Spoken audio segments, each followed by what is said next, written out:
Em Thiện nhà phố xin chào quý anh chị nha. Thì hiện tại em Thiện đang có một cái căn nhà rất là đẹp luôn nha anh chị ơi. Căn nhà này là kết cấu 5 tầng nha anh chị. Em sẽ quay cho anh chị nha. Đó. Khách em đang xem rất là đông nha anh chị.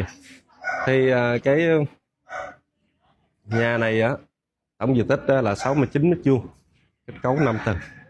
Nhà này có 5 phòng ngủ và có 6 vệ sinh. Và đường trước nhà thì lại ô tô nó trên 8 mét nữa anh chị. Đó, ô tô mà vào nhà ngủ luôn thì anh chị biết cỡ nào vậy nha. Đó thì với giá chủ chào bán rất là tốt luôn nha anh chị, chỉ có 7 tỏi 950 thôi.